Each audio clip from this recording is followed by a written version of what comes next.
Exactly 10 minutes past the top of the hour. We continue apace with the day's conversation. Now, coming back to matters lifestyle, we look at something a bit different right now. Matters to do with modeling, commercial modeling, runway modeling, fashion modeling. That forms the center of our conversation in the next about 28 minutes, I should say. And my guest is here. That is Dorcas Wangari, who describes herself as a runway stroke, a fashion model. In fact, in October, she'll be representing Kenya in Nigeria as Miss Humanity Africa Kenya. Karibu sana to the program. Thank you so much for having me. How are you feeling? I'm good. You're going to represent us actually next month in like a week and some days. Yeah, actually, I think I have, is it 4 weeks to go? Or so that 5? should be late October? Yes, on 24th of October, next month, yeah. It's actually 4 weeks, about 4 weeks. 4 weeks, yeah, definitely. Yeah. Representing the entire country. Wow, in that is capacity. Huge. That is huge, you know. It is. It's actually a big deal. Sure. And we'll get to that in a short while. Yeah. But you began modeling in 2018. And you didn't really get to runway immediately. Yeah. So talk to me about that. At what point did you begin from, and what kind of model were you before you got to runway? Because again, also runway is a big deal, yeah? Sure, it is. Yeah. Well, definitely, as you have said, I started modeling in 2018, but I wasn't even so serious about it because I was not really sure about the modeling. But I tried several pageants.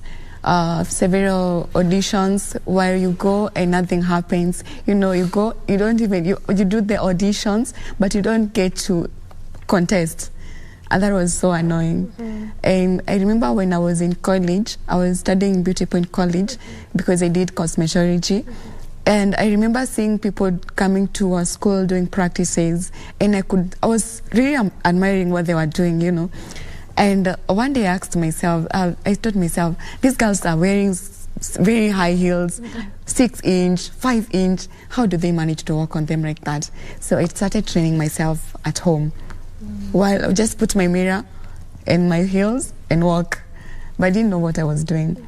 And then one day I saw someone talked to me about the modeling, and they were having a competition, and I went for the auditions.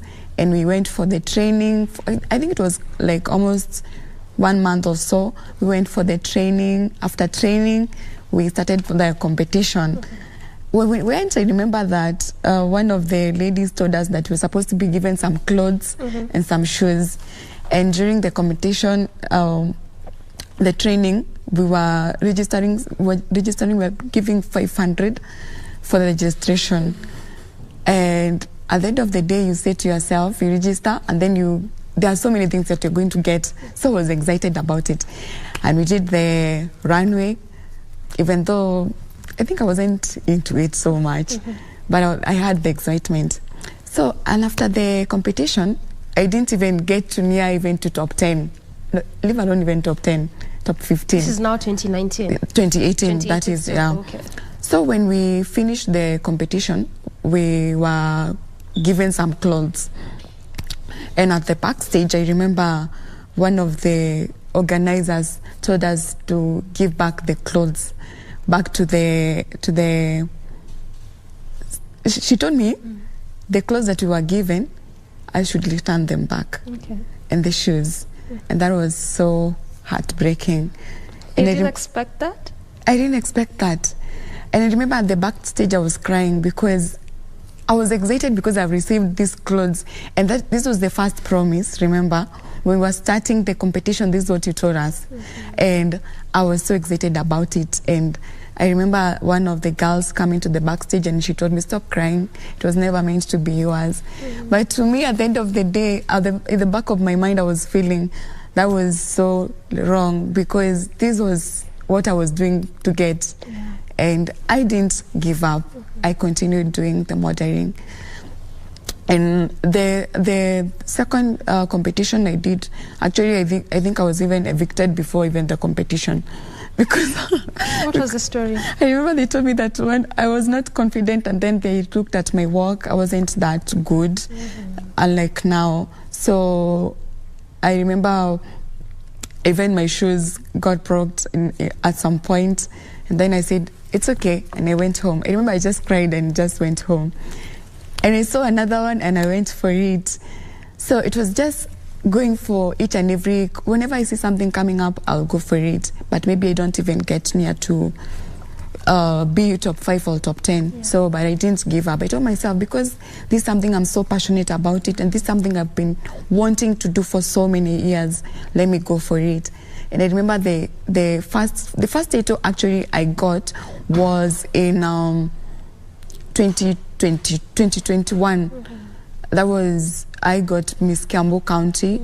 But just before that, because I mean, this is your story, basically how you started into modeling. Because again, this is some of those industries whereby there's usually quite a good number of challenges. True. I should say, quite a number of them. And you listen to stories of, you know, those in these spaces, modeling, whatever form, could be commercial, fashion, runway, and I'm telling you, it's just a story of resilience. Yeah. So then, before you got to this point, because also there's so many accolades underneath your name. Yeah. Which form of modeling was this that you did before you got to runway, or was it just audition, and then boom, one day things worked out and now you got yourself to this space?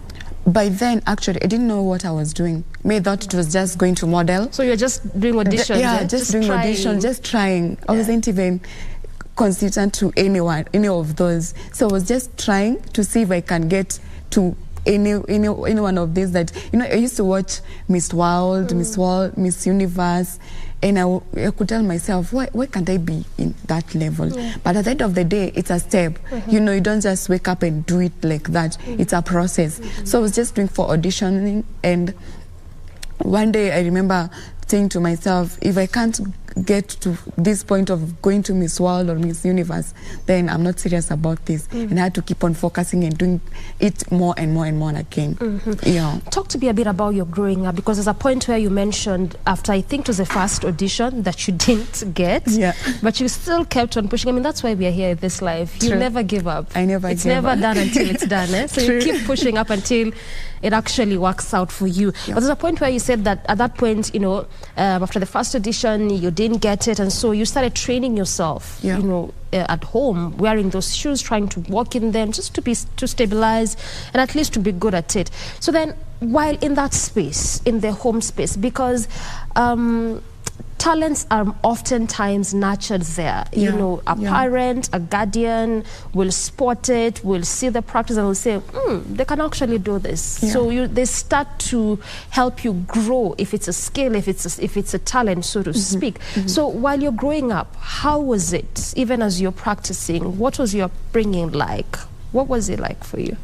Well, I can tell you that there's a story. There's a story there. Yeah, it is, but I'll keep strong. I remember when I was growing up, it wasn't that easy on my side, because I grew up raised by a distant family, whereby it wasn't my biological family, whereby I never had a chance to meet my biological mom or my biological dad. I never had a chance. I have no idea whether they passed on or they're still alive. So you don't even know them? I have no idea. How then did this distant family have access to you? I got myself to that family. One of the guys there, actually, I call him like an uncle, whereby he's not my biological uncle. He told me that I was brought to that family when I was very little. So meaning maybe my mom or my dad brought me to that family, but I could not even understand myself. And that was one of the hardest experience. I wouldn't wish even one day when I get married, my kids to experience such. Or even growing up without a mom or someone to guide you. Like, for me personally, I can tell you that I've never been guided by a parent. Like, being told what to do or how to do things, you know, I trained myself. I could watch what people do. You're self-taught. And and I do it because I didn't have that experience as a child. I didn't have that experience of having to wake up and see my mom, you know, or my dad or my siblings. It was not there. And it was so heartbreaking, because at the end of the day, as a girl, there's so many things you want to learn from your mom. As a woman, there's so many things you want to learn from your mom, but they're not there to guide you. So even the family that was there, they weren't guiding me to that because, number one, I was a rejected kid. I can say I was followed by the spirit of rejection. Do you know, like, any place I will go, people will always be against me, or no one want to associate with me. That just because of the kind of because history. of the background, you know. Yeah. Even I remember the first time I came to Nairobi, I could even get a job today. Tomorrow they tell me not to report. Just like that? I haven't wronged anyone. Like, wait, you as in, if it's an interview, audition, whatever it is, Yes. things work out, they even like tell you are set to begin, but then you come just tomorrow, moments later, don't come back. That was spirit of rejection, and that is the worst thing someone can ever experience. It is so the these worst. things are actually true, eh? They are true. They are true. Something, or maybe I'll just go to or maybe we can meet. I've never met you before. You won't like me, like you won't even like to associate with me. Yet you don't know me. And that was so heartbreaking. So all the time I would ask myself, what really happened? You know, what is this all about, whereby nobody wants to associate with me? I haven't wronged anyone, but I'm always rejected. So one day I sat down and I told myself, no matter how bad it is, I'll keep on pushing, because I don't know what's wrong with me. And I remember one day a pastor prayed for me, and that's when things started changing in my life. But I testify to you, when I was in the village back then, it wasn't good at all. Because at some point I felt, I was depressed. People say there is depression, and some people would think it is not true, but it is there. Me, I was depressed, I was devastated, name them. Because most of the times, you want to have a friend. You know, at some point I would want to have friends. In school, when I was in primary school, they were always be avoiding me, so I was always alone, staying alone, being alone in everything, even in school, at home. Whereby you'll come at home, you ask for something, they'll tell you. I remember when I was growing up, the lady who raised me up, she used to tell me I'm a very stupid child, and I would keep on telling her I'm not a stupid child, because I believed that you might speak bad words to me, but one day you salute me, and that is what I'm working with today. And that has been my encouragement day and day in, because many a times I felt like even losing hope, losing life. I remember one day I tried to kill myself, suicidal, and that is one thing so many people experience in this world, because they don't have someone to talk to. I didn't have anyone to share. Like today I can say, come to you, I'll talk to you, I'm going through something, and you listen to me. That time, I didn't have anyone to listen to me. I didn't have anyone to look up to, because I was all alone. And that was so annoying, because at some point, I'll tell you, the reason, I'm very emotional, by the way. I'm even fighting so hard right now. I can see, and you're really being strong at it. Yeah. Good job. Thank you. I remember at some point, I would always cry, ask myself so many questions, whereby you don't even get answers, you know. And then I remember one day asking the lady who raised me up, if you say maybe you're my parents, where is my dad? The slap I got from that woman. So the person who took you, who was raising you as a guardian, now, instead of even being good to you, given the circumstances, still you're really a story of resilience. I know. And I mean, that's why we are here anyway. I mean, Good Morning Kenya is also just much about that, just trying to give you and bring to you those uplifting stories, those stories that can push you forward, those stories that can be encouraging to you, that actually make you see that it's not really the end. I mean, as we keep saying oftentimes, it's never the end up until it's the end. So it simply means that if you're still alive, kicking, there's still a lot that you really need to fulfill and accomplish. And that is your story, I mean, Dorcas. Just also looking at that upbringing, because it's really tied a lot to the kind of person that you are. I mean, representing Kenya in that big capacity is largely tied a lot to your story, because, I mean, if you would have decided, by the way, this is it for me, you know, you wouldn't be in this space, in this, you know, big capacity. So even at this point, did you ever get to meet your siblings, or it was just this guardian who took care of you at that point? What was it like? Well, I never had a chance to meet any. But even today, I'm still looking for my mom and my dad. Even my siblings, if they're there, come out. They should come and say, yeah. You know. Wajitambulishe mahali. Anyway, but it has been a journey. I never had a chance to meet them. I never had a chance to meet anyone. But where I grew up, I say that maybe that's my home because that's where I grew up, even though that is not my biological home. But, you know, everyone has a ushago. Yes. That's what they say. Yeah. And that's where I grew up. So that's where I know, like, my ushago. Even though at some point they don't take me in as their own, you know, whereby you want to, you know, at some point you get to Christmas, even today. I remember, like, not even last year, no, it was 2020, it was COVID, people didn't even travel. At some point, any Christmas, I'll see how people travel, they're going to the ushago, and I'm always back there. I'm like, wow, it's okay. Yeah. I'm strong. You are strong. I'll keep on pushing no matter how hard it is, exactly. You know? Yeah. And you know, as they say, I mean, our stories can never be the same. True. And they always say that whatever issue that comes your way, whatever God allows, it's because he knows you're strong enough to handle it. Exactly. And it's all for a purpose. So you're in that particular position, not just for you, but for the many who perhaps are looking up to you, who might look up to you and they would say, if Dorcas did it, despite the circumstances and challenges, then who am I? Why not me, you know? So let's just fast forward and come back to some of those accolades underneath your name. Miss Kiambu County, first runners-up. Miss Africa Unite Kenya, first runner-up. And as we said, you're going to represent the country in the Miss Humanity Africa Kenya 2022. I mean, amidst all these challenges, Dorcas, you still went ahead. You still decided, this is what I really want to do. My passion is here. Despite the many auditions that I did, and some of them failed, I was almost getting a job. Then as I'm preparing to go for the job, moments now they just say, they just decide, by the way, you know, it's not working. So talk to me about all these achievements that at the end of the day you were able to get despite all these difficult circumstances, and even in that space, in this industry, as you said, it's not one of those easy industries. So how it was just you know, working through the modeling industry and achieving all this despite the rough. Wow, that's deep. Yeah, it is. I remember, was it 2020?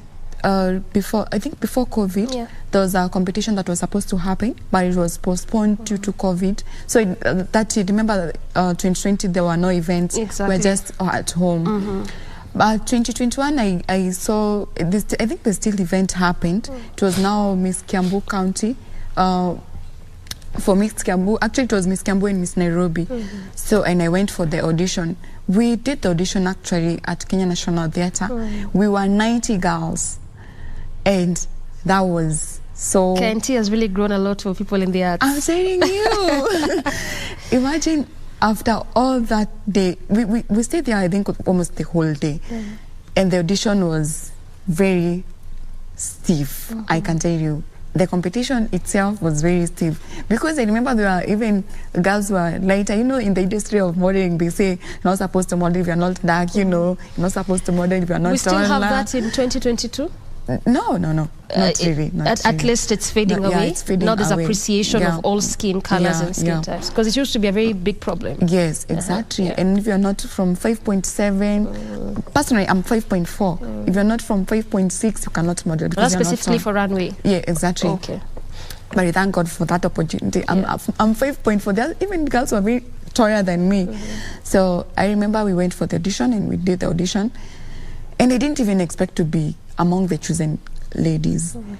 And after a couple of days, I was texted, I was told I'm part of the ladies who are chosen. We'll be having a boot camp. The boot camp was happening in Shalom House, that is in Congrod. And we went for training. And I remember where I was working, the people were very supportive. My colleagues were very supportive. I've never had people who were so supportive, and they were showing love, you know. And remember this, when I was growing up, I didn't have a chance to be shown love as a kid, you know. And these people were very supportive. And so this comes as a surprise. It was a surprise. They voted, you know, like where I was working with, the clients were the one who were voting for me. This was like, wow. So we went for the boot camp for 3 months, and it was brilliant. And remember, we were being our coach was the coach for Miss World. Her name is Pinet Joanne. Thank you for everything you did for us. I learned a lot through her, by the way. And we had a great time. We kept on going for the training until, and people were being evicted, I was still saved. People are evicted, I'm still on the safe side until I got to top 15. So for the top 15, there was a pre-judging, whereby now we are choosing for the finalists, for the people now to be on the runway. Yeah. And I didn't even expect for that opportunity. So I was representing Kiambu County. There was different counties people were representing. And we went for, actually it was Nairobi and Kiambu, yeah, sure. And I was chosen up to top 10. Now top 10, we were going to the runway. We went for the runway, we did what we're supposed to do, and I was chosen for top 5. And I kept on telling myself, I got this. But still the competition was very stiff, you remember? And then we did the Q&A, because whenever we are doing the modeling, there is always a Q&A. And one thing most judges look at is your confidence and your work, also how you take yourself. And also through the bootcamp training, there is also how disciplined are you? And if you are told something to do something, are you doing it? Are you disciplined? You know, how are you carrying yourself? So that it means also in this place, not just a matter of how you look, your physical appearance, the height, which is one of those things that people look at. It also goes to your head, you know, your intellectual capacity, your discipline. These are things that people really think that when you come to this arts industry, they don't matter. But from what you're saying, they really matter hold so weight. much. Yeah. They do? Yeah, so they looked at that. Actually, discipline, it gives you many marks, actually. So there was all those things that they are looking at. And I remember when I was called as first runners-up, I remember I cried, actually. That was so beautiful to me. And I happened to win the title for Miss Kiambu. And actually, we're supposed even to do now for the entire country. This is now in 2021, actually. This is just last year. Last year. So we finished the competition. It was supposed even to happen now for the whole country, but unfortunately, it was postponed maybe until further notice. And I was so happy, something that I never saw coming, because the competition was so stiff. There's so many ladies who could have been chosen, and I was chosen among them. So it was just amazing. Such a beautiful story. I mean, after is it like 2 to 3 years of attempt? As I say, you can't give up in this life. I mean, just keep on. Up until you see it happen, keep on giving it your best shot up until you actually see it manifest. But then again, I also want you to talk to us very quickly about some of these challenges in the beauty industry and modeling, because like I said, and you had also alluded to it a bit earlier, there's always that issue of we want specific skin types, or I mean, not skin types, but skin colors. And it actually has been there for quite some time. And there's always that preference of light skin. And also when you look at good number of adverts, over time, just almost up until recently, that has been the case. So aside from that, what are some of those issues in this industry that also, I mean, keeps pushing and pulling back the industry? Okay, mostly when it comes to modeling, if you don't have someone who is supporting you, it's a challenge. Because in modeling industry, I can say there are so many requirements. You have to buy clothes, you have to buy shoes. And that time, nando umeanza too. Nando umeanza, imagine. For your first competition, imagine, for example, you are required to have like 5 outfits. And at the end of the day, you're the one who is buying for yourself. Like right now, I can say that I'm going to Nigeria. There is a lot at hand right now, whereby I'm the one who is sponsoring this trip alone. Meaning, I really need support in terms of finance. You get me? So most of the time, it's most finance. Finance is one of the things that can make so many girls to pull back, because maybe the requirements are higher expensive, whereby they cannot meet them. And I can tell you that I've seen ladies, we start with them, and in the middle of the competition or the training, they pull back because they're not able to afford. Because for a red carpet gown, the cheapest one maybe, unless maybe even if you're hiring a gown, it runs from 7,000, 5,000.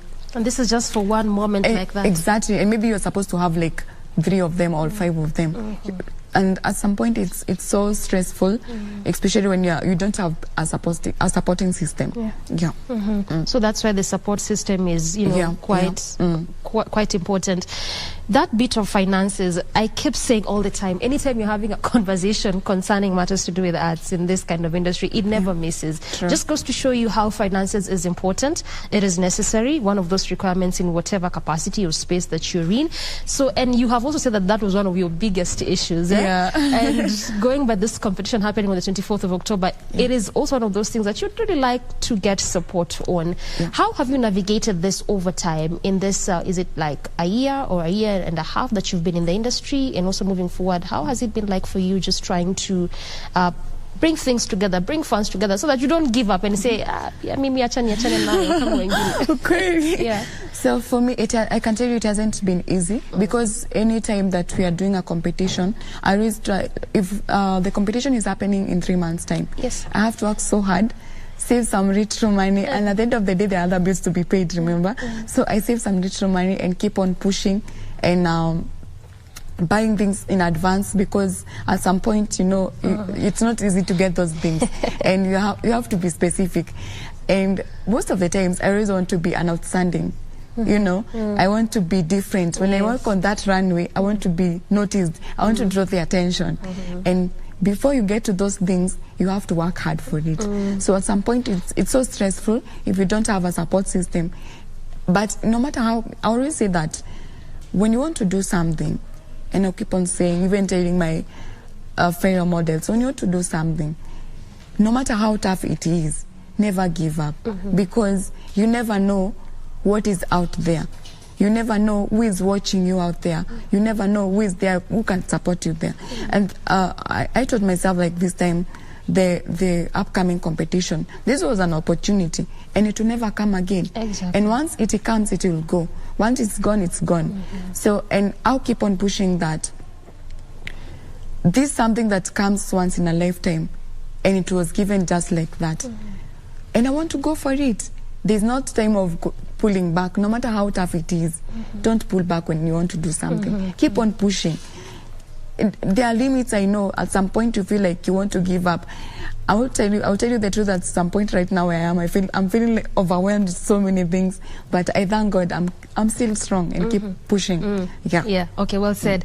And in just like 45 seconds, I want you to just tell me very quickly what your expectation is, even as you head over to Nigeria for the Miss Humanity Africa Kenya. Very quickly, what is your expectation in Nigeria? Yes. Well, I'm expecting a lot, actually. The competition is stiff, as I meet those ladies from different countries, actually. And I'm hoping for the best as I go there. I'll do my best to make this country proud. And my wish, or my wish to everyone, is that if you can manage to support me in any way, I'll be grateful, because I can't do this on myself. It's very tough. But I believe that when we come together as a country or as a family, we can do this. And I know a word of mouth, or even just going out there and speak something good. I know there is someone out there watching and would really love to do something. And I'm grateful for the few people who have been supportive. For the Fanikisha Talanta, they have been so supportive. I'm so grateful. And maybe, I don't know, I can give out my social handles or maybe my number. So if you want to support me, you can get me through Doris Carey 748, that is my Instagram account, or Doris Carey Facebook account. Also my contact is +254 0718 326 561, and I'll be grateful. Well said. Good place to end it. And I'm so sure for those that are watching will be willing to support you in one way or the other. I have been speaking to Dorcas Wangari, who is a runway as well as a fashion model. A good place to end this conversation, and ultimately, good morning, Kenya. I'm Doreen Arange Okello, and on behalf of the entire team, asante sana. Till next week, have a good morning.